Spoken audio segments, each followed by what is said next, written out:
প্রতি বছর আফ্রিকা প্রস্তুত হয় পৃথিবীর অন্যতম এক বিস্ময়কর দৃশ্যের জন্য। এটা এমন একটি গল্প যা লেখা হয় ধুলো, খুরের শব্দ আর বেঁচে থাকার লড়াই দিয়ে। এটা হলো দ্য গ্রেট উইল্ডারবিস্ট মাইগ্রেশন। এই যাত্রা শুরু হয় তানজানিয়ার সেরেঙ্গেটি থেকে। এখানে একসঙ্গে জড়ো হয় প্রায় 15 লক্ষেরও বেশি উইল্ডারবিস্ট।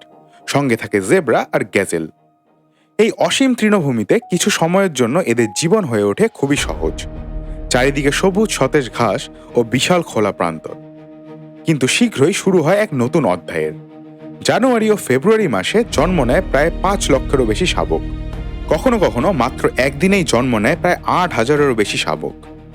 জন্মের কয়েক মিনিটের মধ্যেই তাদের উঠে দাঁড়াতে হয়, দৌড়তে হয়, কারণ এই পৃথিবীতে দুর্বলের কোনো জায়গা নেই। কারণ ঘাসের আড়ালে অপেক্ষা করে সিংহ আর চিতা, আর রাত নামলে শিকার শুরু করে হায়নাদের দল। কিন্তু মে মাসের দিকে বৃষ্টি সরে যায় অন্যদিকে। ঘাস ও নদীর জল দুই শুকোতে শুরু করে। সেরেঙ্গেটি আর এত বড় পালকে খাবার যোগান দিতে পারে না। তাই হাজার হাজার বছর ধরে তাদের পথ দেখিয়ে আসা সেই অদৃশ্য ডাক আবার জেগে ওঠে। শুরু হয় এই মহাযাত্রার। কিন্তু এ কোনো সাধারণ পথ চলা নয়। প্রায় 2900 কিলোমিটার লম্বা এই যাত্রা তানজানিয়া পেরিয়ে পৌঁছে যায় কেনিয়া পর্যন্ত। এটাই হলো পৃথিবীর largest land migration. Lakh lakh খুরের আঘাতে কেঁপে ওঠে মাটি, ধুলোয় ঢেকে যায় দিগন্ত। কিন্তু এই পথ কখনোই নিরাপদের নয়। লম্বা ঘাসের মধ্যে ওত পেতে থাকে সিংহ, চিতারা অপেক্ষা করে অসহায় শাবকদের সামান্য ভুলের জন্য, আর রাতের অন্ধকারে শিকার খোঁজে হায়নার দল। শিকারীদের কাছে এই মাইগ্রেশন একটা বিশাল ভোজ, কিন্তু উইল্ডারবিস্টদের কাছে এটা বেঁচে থাকার লড়াই। আর তারপর আসে এই যাত্রার সবচেয়ে ভয়ঙ্কর অধ্যায়, মারা নদী। এখানে নিয়ম ভেঙে যায়, শুরু হয় বিশৃঙ্খলার। হাজার হাজার উইল্ডারবিস্ট মরিয়া হয়ে এগিয়ে যায় নদী পার হওয়ার জন্য। ওপারে অপেক্ষা করছে সতেজ সবুজ ঘাস, কিন্তু মাঝখানে অপেক্ষা করছে স্বয়ং মৃত্যু।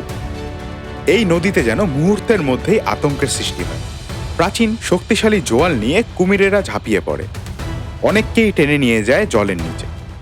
অনেকে পড়ে যায়, আর অনেকে আবার কখনো উঠে দৌড়তেই পারে না। তবুও এই পাল থামে না। তারা ঝাঁপ দেয়, সাঁতরে এগিয়ে যায়, প্রাণপণে লড়াই করে বেঁচে থাকার জন্য। আর অবশেষে যারা বেঁচে যায় তারা পৌঁছে যায় নতুন ভূমিতে। বৃষ্টিতে আবার সবুজ হয়ে ওঠে বিশাল তৃণভূমি। এখানে তারা ঘাস খায়, শক্তি ফিরে পায় ও কিছুটা বিশ্রাম নেয়। কিন্তু যাত্রা এখানেই শেষ নয়। ঋতু আবার বদলায়, তখন তারা আবার ফিরে যায় সেরেঙ্গেটির পথে। জীবন আর মৃত্যুর এই যাত্রা শতাব্দীর পর শতাব্দী ধরে প্রতি বছর একইভাবে ফিরে আসে। উইল্ডারবিস্ট মাইগ্রেশন শুধু পৃথিবীর সবচেয়ে বড় প্রাকৃতিক দৃশ্যই নয়, এটা প্রকৃতির নির্মমতা স্মরণ করিয়ে দেয়। বেঁচে থাকা কখনোই বিনামূল্যে হতে পারে, আর জীবনের অদম্য শক্তিকে কখনোই দমিয়ে রাখা যায় না।